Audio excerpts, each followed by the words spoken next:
안녕하세요. 안녕하세요. 자, 영양학 과목 풀어보도록 할게요. 영양학은 여러분들 지금 수업을 이제 몇 시간 진행해 보셔서 아시겠지만은 1교시 첫 번째 과목에 나오는 문제죠. 그리고 영양학하고 생화학하고 이제 첫 번째 나오는 문제인데, 영양학 부분 같은 경우에가 총 45문제 정도가 나와요.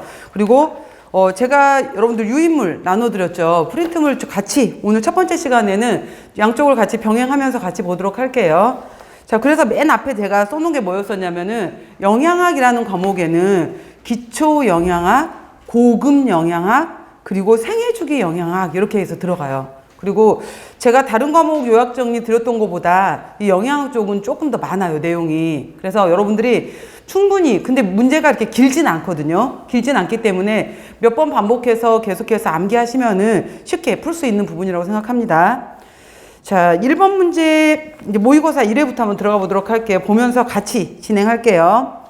첫 번째가 식품 구성 자전거에 대한 설명으로 옳은 것은 하고 물었었는데, 이게 뭐냐면은 우리가 식품 교환표가 있고요. 식품 교환군 혹은 교환표라는 것이 있고, 그 다음에 식사 구성안이라는 것이 있어요. 그러면은 식품 교환표, 이거는 식사요법 시간에 들었었는데, 맞죠? 그래서 이거는 우리가 식사요법에서 언급을 했던 걸로 해서 1교환 단위당 바로 당, 단백질, 지방, 열량 이렇게 해서 주로 이제 당뇨 환자들을 교육한다든지, 또 신장질환 환자들한테 있어서도 이쪽을 식품교환표를 이용하는 문제가 있었어요. 그래서 이거는 1교환 단위당 이렇게 들어가는 거였고요. 이 식사 구성안이라는 것은 한 끼 먹을 때, 한 번에 먹을 때 1회 분량을 이렇게 먹으면 좋아요 라고 해서 일반인들을 대상으로 해서 제시한 것이 식사 구성안이에요. 그리고 이 식사 구성안을 가지고서 제가 그림을 제대로 못 그려서 자전거를 그려야 되는데, 그죠? 그래서 식품 구성 자전거라고 해서 이 식사 구성안을 이 자전거로 표현을 한 거예요. 그래서 자전거 이렇게 있고 앞바퀴 뒷바퀴 핸들 이런 거 못 그려요, 저 여러분들. 그래서 뭐 이렇게 있다고 치고 있었을 때, 자전거 있었을 때 바로 이제 앞바퀴에 물이 그려져 있고요. 물컵이 그려져 있어요. 앞바퀴에는 이렇게 물컵이 그려져 있고, 뒷바퀴로 가게 되면은 이렇게 배분표가 나누어져 있어요. 그래서 면적별로 제일 많이 먹어야 되는 것이 곡류, 그 다음에 두 번째가 고기, 생선, 달걀, 콩류, 그 다음에 채소류, 과일류, 우유, 유제품류 이렇게 쭉 나눠져 있는 것이 뒷바퀴에 배분표가 있어요. 그래서 이거를 자전거를 그렸던 이유는 뭐냐면은, 운동을 해라, 운동을 해서 비만이 되지 않도록 해라 라는 의미인 거고요. 물을 그렸던 이유는 충분한 물을 마셔라, 그런 의미인 거고요. 뒷바퀴에는 이렇게 배분표에 따라서 음식들을 골고루 먹어라, 이러한 내용들이었었어요. 그래서 여기에 첫 번째가 곡류가 있고요. 두 번째가 고기, 생선, 달걀, 콩류가 있고요. 그 다음 있었던 게 채소류가 있고요. 과일류가 있고요. 그 다음에 제일 적은 표로 있는 것이 우유 및 유제품류가 있어요. 그러면은 식사 구성안에서 있었던 것이 하나가 빠졌네요 라고 했는데, 유지 및 당류가 있거든요. 유지 및 당류가 있는데, 유지 및 당류는 식사 구성안 표에는 있어요. 표에는 있는데 자전거 뒷바퀴에서는 빼버렸어요. 왠지 자전거 뒷바퀴에도 그려놓으면 사람들이 많이 먹어도 될 것처럼 생각을 할까봐. 있어요. 식사 구성안 내에 있는데 다만 그림에서만 없앤 거예요. 자전거 뒷바퀴 그림에서만 없앤 것이 유지 및 당류다라고 해서, 곡류 같은 경우에는, 이거는 식사 구성안 같은 경우에는 매일 이거 한번 여러분 기억해 놓으세요. 매일 2번에서 4번 정도는 먹어줘라 라고 말하는 것이 곡류고요. 고기, 생선, 달걀, 콩류 같은 경우에는 매일 3회에서 4회 정도는 먹어줘라 라고 얘기를 해요. 매일. 채소류 같은 경우에는 매 끼니 때마다, 매 식사 때, 아침, 점심, 저녁 매 끼니 때마다 최소한 이거는 2가지 정도는 먹어라, 두 가지 정도는 먹어라 라고 해서, 나물, 생채, 쌈, 뭐 등등등의 형태로 해서 채소류는 매 끼니마다 2번 정도씩은 먹어라 이렇게 얘기를 하고요. 과일류 같은 경우에도 매일 1개에서 2개 정도는 먹어라 라고 얘기를 해요. 우유 및 유제품 같은 경우에도 매일 1번에서 컵 정도는 마셔라 라고 얘기를 해요. 그래서 이렇게 해서 웬만한 것들은 매일 이렇게 들어가 있는데 채소류는 많이 먹어야 되니까 몇 끼니 이렇게 들어가 있어요. 그래서 이거를 식사 구성안이라고 하고 이런 식으로 자전거로 나타내는 것을 식품 구성 자전거라고 하는구나. 앞바퀴는 물, 뒷바퀴는 면적으로 표현을 했다. 자, 설명드렸으니까 문제를 볼게요. 옳은 것은 하고 물었잖아요. 식품군별 교환 단위를 활용했다. 아니잖아. 얘는 교환군표가 아니니까. 신체적 활동에 대한 내용을 포함하고 있지 않다. 아니잖아요. 자전거를 그렸던 이유가 운동하시오라는 거였죠. 6개의 식품군이 자전거의 뒷바퀴에 제시되어 있다라고 했는데 봐보세요. 뒷바퀴에서 하나, 둘, 셋, 넷, 다섯 그리고 유지 및 당류는 빼버렸다 그랬잖아요. 그러니까 뒷바퀴에 5개밖에 없는 거예요. 현재는 5개. 자전거 바퀴 내의 식품군별 면적은 일정하다. 아니에요. 많이 먹어도 되는 것부터 면적이 달라져요. 이렇게.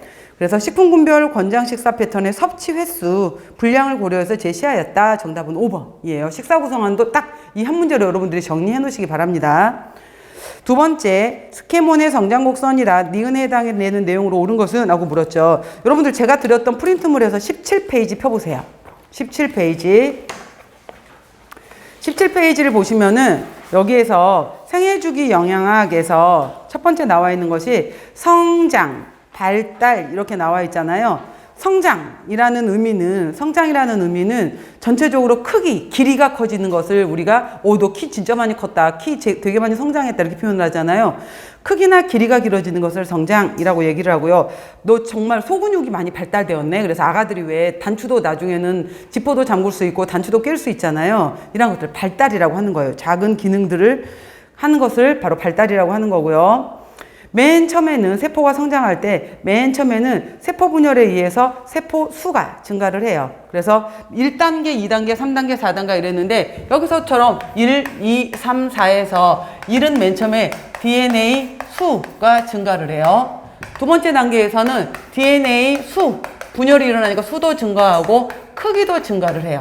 크기도 증가해요. 그리고 세 번째 같은 경우에는 이제 세 번째 단계 나와 있죠. 3단계에서는 세포의 크기가 증가를 한다라고 했어요. 그래서 세 번째는 크기의 증가, 네 번째는 기능이 발달, 기능이 통합이 된다라고 나와 있어요. 그래서 바로 이제 이거는 이렇게 숫자가 드러나는 것은 성장이겠죠. 성장이고 크기 이러한 것들 여러 가지 것들 성장 발달 해당이 되는 것들 세포 성장 단계도 좀 알아 놓으시고요.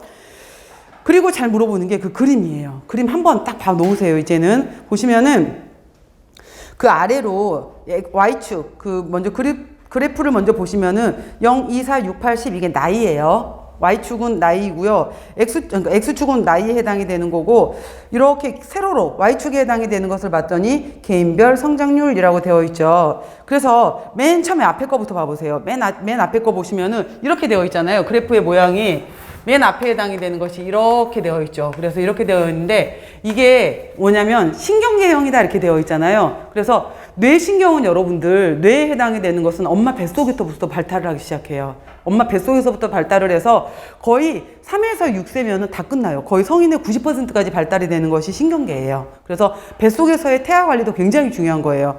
이게 신경계형이라고 하는 거고요.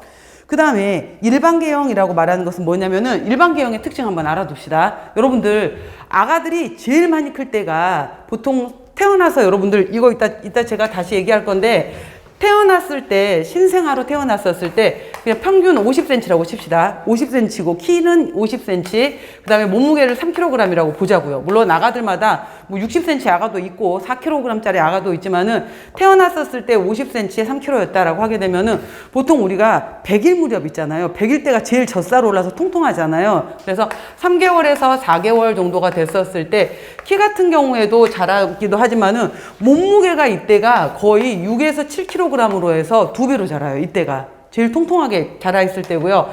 그 다음에 돌 무렵이 되게 되면은 12개월 해서 돌이 되게 되면은 이때 몸무게가 여러분들 몸무게 몇이었을지 모르겠지만은 보통 돌 때 아기들 몸무게가 10에서 12kg예요. 그래서 10kg에 해당이 된다라고 보게 되면은 이렇게 하게 되면은 1개월을 기준으로 해서 아이들의 경우에 거의 3배가 자라게 돼요. 3배가 자라게 되고 1년을 기준으로 3에서 4개월일 때는 2배가 자라게 돼요. 근데 키 같은 경우에는 50cm였던 키가 1m, 100cm가 되는데 100cm가 되는데 2배가 되는데 100cm에 해당이 되는 2배가 되는 데는 4년이 걸려요. 그래서 보통 5살? 우리 나이로 5살 정도 됐었을 때가 이렇게 되는 거고요. 저는 제가 기억하는 게 8살 입학했었을 때 제 거 그 생활기록부를 봤던 게 기억이 나요. 그게 그 숫자가 저는 기억이 나는데 119에 19여서 제가 기억을 해요, 숫자를. 그러니까 119cm에 19kg이었던 거죠. 그래서 그냥 평균이었던 것 같아요. 당시에 이걸로 했었을 때는. 이걸 기억하는데, 그러니까 키는 4년이 걸리는데, 몸무게는 바로 1년이 되면은 3배로 자란다. 이런 내용들이 있어요. 그래서 급성장기에 해당이 되는 것이 한번 태어나서 쫙 한번 급성장이 일어났다가 완만하게 진행이 됐다가 다시 한번 확 클 때가 중학교 때 크잖아요. 여자애들은 중학교 때, 남자애들은 고등학교 때. 그래서 1단계 한번 컸다가 멈췄다가 2단계로 쭉 이런 식으로 커가는 것을 우리가 일반형이라고 하는 거예요. 그래서 아기 때 1성장기, 청소년기 때 제2성장기 이렇게 가는 것을 우리가 일반형이라고 한다라고 하는 거예요. 그 다음에 맨 아래 거 봐보세요. 생식기형이라는 것은 이제 뭐 생리가 시작이 되고 고환이 커지고 음모가 발달을 하고 겨드랑이 털이 나오고 이게 생식기형이거든요. 생식기형에 해당이 되는 것은 어렸을 때는 가만히 있잖아요. 어렸을 땐 가만히 있다가 보통 이제 12살, 13살 여자아이들 같은 경우에는 여자아이들이 더 빨리 시작해요. 빨리 시작하고 빨리 끝나요. 남자아이들은 늦게 시작하고 늦게까지 연결이 돼요. 그래서 남자들은 뭐 심지어 군대 가서도 키가 큰다. 장가가고 나서도 키가 컸다. 이런 말들이 있잖아요. 그래서 이런 식으로 해서 뒤늦게 발달하는 것을 생식기형이라고 하는 거예요. 그리고 여기 이거 잘 물어봐. 여기 선에 해당이 되는 것이 100%인데 거의 200만큼 확 올라갔다가 다시 이렇게 떨어지는 거 이걸 물어봐요. 이게 뭐냐면은 바로 흉선이에요. 흉선. 림프계형이라고도 하고 흉선형이라고도 하게 되는데 이게 200%까지 발달할 때 나이가 12살 때쯤이에요. 그래서 이때 흉선 쪽에 해당이 되는 면역이 제일 높아질 때가 이거예요. 제일 높아질 때가. 그래서 신경계형, 임파선형, 생식기형, 그 다음에 일반형 이렇게 나누어져 있다라는 것을 기억을 하세요. 그럼 봐봐요, 여러분들. 이거 봤잖아요? 2번 문제 봐보세요. 2번 문제 보시면은 다음은 스케몬의 성장곡선이다. 니은에 해당이 되는 내용으로 오는 것은 이거 간단하게 물어봤죠, 그냥. 그럼 니은에 해당이 되는 거 여러분 여기서 못 찾으셔야 돼요. 신경계형 이렇게, 그죠? 그래서 답은 2번이다 이렇게 보시는 거예요. 다음 보시면은 자 이런 식으로 해서 일반적으로 관련되는 내용들이 나오고요. 그 다음에 생애주기에서 성장발달 문제가 하나가 나오고요. 그 다음에 제가 3번, 4번, 5번, 6번까지를 바로 이제 탄수화물 문제를 넣어놨어요. 3, 4, 5, 6에 해당이 되는 문제를. 이제 이거 프린트물 다시 맨 앞장으로 넘겨보세요. 1페이지부터. 자, 탄수화물의 소화 과정에 대한 설명으로 옳은 것은? 라고 물었잖아요. 자, 여러분들 프린트물을 잠깐 봐보실래요? 보시면은 제가 1장 탄수화물에 이게 여러분들 한 가지 과목을 공부를 잘 해놓잖아요. 그러면은 얘를 잘 해놓게 되면은 식사요법하고도 되게 많이 접목이 돼요. 그 다음에 영양학 공부를 잘 해놓잖아요. 식품학 문제도 쉬워요. 그러니까 이 프린트물이 좀 내용이 많더라도 여러분들이 꼼꼼히 보셨으면 좋겠어요. 그러면 어떤 과목을 보든지 간에 훨씬 쉬워질 거예요.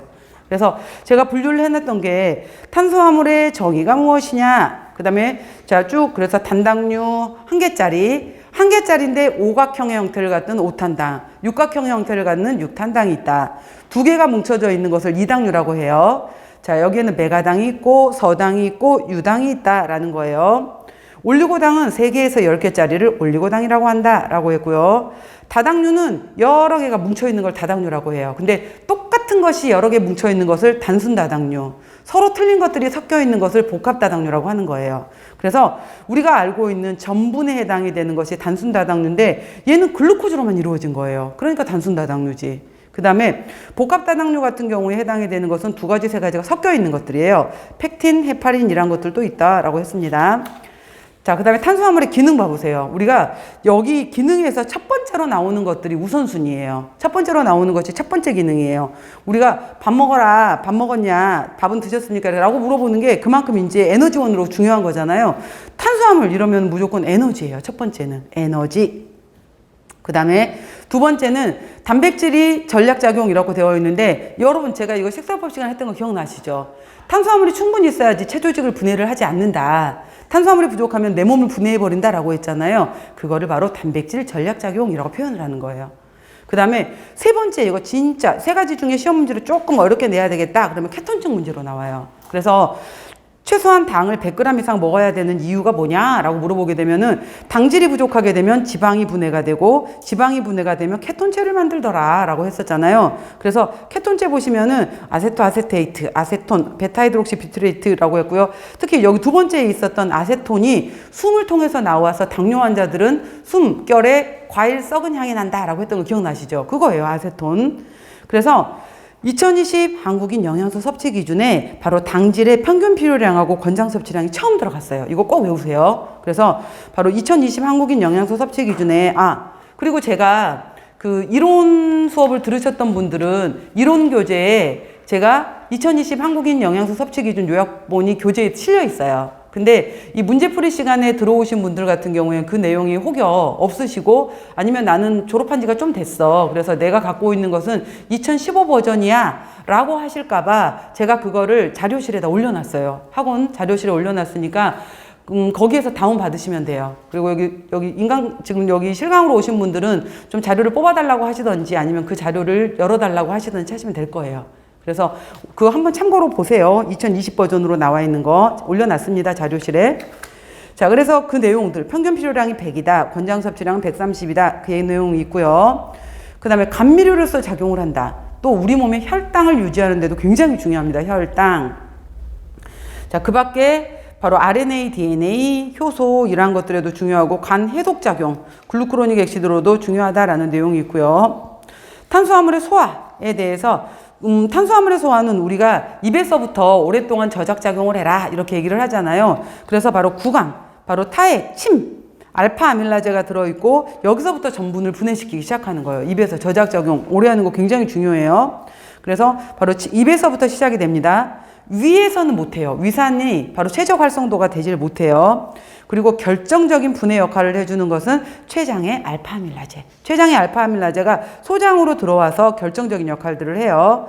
그 다음에 이당류를 분해하는 말타제, 슈크라제, 락타제는 여러분들 췌장에서 나오는 거 아니에요. 이것들은 소장에서 나오는 거예요. 소장. 그래서 중고등학교 다닐 때까지는 우유를 마셨어. 그때까지는 내 몸에 락타제가 나 필요한가 봐. 이렇게 이제 얘가 기능을 하고 있다가 성인이 돼서 우유를 자꾸 안 먹네. 그러니까 장선에 있었던 말타제를 분비하는 것들이 나 이제 필요 없나 봐. 라고 하면서 사라져 버리는 거예요. 그래서 성인기 이후에 어쩌다가 우유를 먹었을 때 정말 가스 소화가 잘 안 되고 이래 라는 것이 락타제가 사라져 버린 거예요. 내 몸에 필요 없는 줄 알고.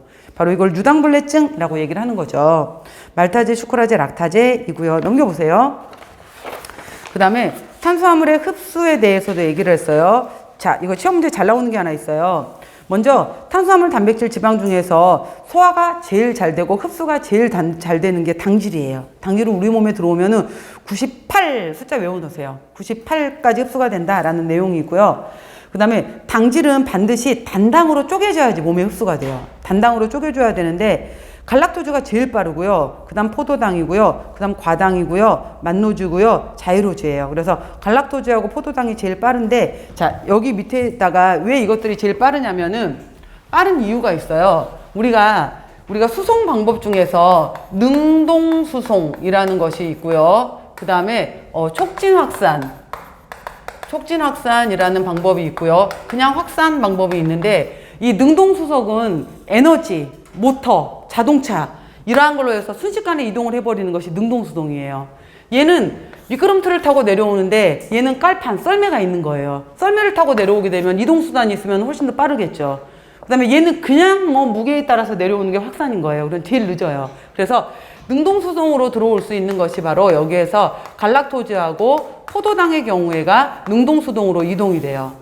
촉진확산으로 이동이 되는 것이 과당이에요. 그냥 여기까지만 외우셔도 돼요. 근데 이걸 물어보는 게 아니야. 그래, 갈락토즈하고 포도당이 들어올 때 왜 빨라? 이걸 물어보는 거예요. 왜 빠르냐면은 얘네가 바로 ATP를 이용해요. ATP라는 에너지를 이용하게 되고 나트륨, 칼륨 펌프, 우리가 세포 내외에 있어서 조절작용을 하는 나트륨, 칼륨 펌프를 이용하면서 ATP를 이용하기 때문에 얘네가 빠른 거예요. 그래서 이렇게 바로 시험 문제를 물어보는 게 아니라 이렇게 물어봐요. 세포 내로 이동을 할 때 나트륨하고 같이 이동하는 것은 누구냐? 이렇게 물어봐요. 문제를 한번 꼬아서. 그래서 이 말 뜻이 뭐냐면은 나트륨, 칼륨 펌프를 사용하는 게 누구냐? 이렇게 물어보는 거예요. 그래서 다음 중에서 가장 세포 내로 이동하는 속도가 빠른 것은 무엇이냐? 갈락토즈. 이렇게 물어보기도 하고요. 갈락토즈 제일 빠르고요. 그 다음에 얘네가 이동할 때 왜 빠르냐? 이렇게 물어보기도 해요. ATP를 이용한다. 나트륨 칼륨 펌프를 사용한다. 조금 더 어렵게 물어보면은 이용이 될 때 나트륨하고 같이 흡수가 되는 것이 무엇이냐? 이렇게 물어본다든지 조금씩 꼬을 수가 있어요. 문제가. 그래서 그 말 뜻이 에너지를 이용하고 나트륨 칼륨 펌프를 이용하니까 순식간에 이동할 수 있구나 라는 것까지 같이 기억을 해 놓으세요. 자, 그래서 능동수성에 제가 써놨죠. 여러분들 보시면은 나트륨 칼륨 펌프를 사용하고 ATP를 이용한다. 여기에 갈락토즈 포도당이 있다. 아미노산 중에서는 중성 염기성 아미노산들이 이렇게 있다라는 거고요. 그 다음에 혈당 조절 잘 물어봐요. 이거는 식사요법 시간에, 당뇨로도 영양학 시간에 이렇게도 물어봐요. 그래서 우리 몸에서 유일하게 딱 하나, 혈당을 딱 하나 낮추는 호르몬 하나밖에 없어요. 인슐린. 얘 하나밖에 없어요. 인슐린은 에너지로 사용하고 남았어 글리코겐으로 저장해. 그래도 남았어 중성지방으로 저장해요. 그리고 이제 혈당이 떨어져 있었을 때 그래? 그럼 혈당 올려야지 라고 하는 첫 번째가 글루카곤. 자, 그 다음에 부신 수질에서 노르에피네프린, 에피네프린. 스트레스 받았어. 부신 피질에서 글루코코르티코이드. 갑상선 호르몬도 올려요. 성장 호르몬도 올려요. 이렇게. 그리고 자, 탄수화물과 건강해서 너무 많이 먹었어. 특히 단순당, 바로 흡수되는 것들. 이러한 것들 많이 먹게 되면 비만 오죠. 혈당 너무 높아졌어. 당뇨 와요. 그 다음에 열량만 잔뜩 들어있는 단 것들만 먹었다. 영양불량 와요. 그 다음에 당질 섭취가 너무 부족했다. 지방의 불완전 산화물이었던 케톤체 와요. 또 락토즈가 제대로 소화가 되지 않게 되면은 유당불내증 옵니다. 또 설탕 아직은 추정이에요. 추정에 해당이 되는 건데 우리가 그 과잉 행동 장애라고 말하는 것이 ADHD라고 말하잖아요. 이게 이제 나중에 아동기하고 이제 유아기 때 문제가 되는 아동기에 문제가 되는구나. 그래서 보통 이제 만 7살 정도로 해서 만 7살 정도면 초등학교 1학년 정도잖아요. 이때 남자아이들하고 여자아이들 중에서 정말 이 아이들은 초등학교 선생님들 1학년 담임 맡으면 미쳐버린대요. 반에 꼭 이제 ADHD 아이들이 이제 한두 명씩은 있는데 자기 뜻대로 안 되면은 힘 조절이 안 돼서 순식간에 밀어버린다든지 그냥 가위를 가지고서 앞친구 머리카락을 막 잘라버린대요. 그래서 왜 그러더니 가위 잘 든지 보려고요. 막 이런 일이 벌어질 정도로 이러는 건데 이제 이게 이제 남자아이들이 여자아이들보다 3배 정도 많아요. 근데 왜 도대체 이러냐라고 봤더니 대뇌 부분에서의 이 판단 능력을 하는 곳에서의 여러 가지 작용이 제대로 이루어지지 않더라. 원인이 도대체 뭐야? 라고 봤더니 단순당에 해당이 되는 것들을 아직도 정확하게 몰라요. 근데 설탕을 아마도 과잉으로 단 것들에 해당이 되는 것들 아니면은 식품 첨가물 이러한 것들에 해당이 되는 것들을 너무 과하게 먹게 되면서 뇌가 정상적인 신경활동 작용이 일어나지 못하는 것을 주의력 결핍 과잉행동 장애거든요. 그래서 주의력, attention deficit, 주의력이 결핍되는 행동 장애로 본다라고 하게 되는 건데 이러한 것들로 추정을 하는 거예요. 아직도 정확하다 이렇게 보진 않고요. 그 다음에 설탕 문제가 있고요.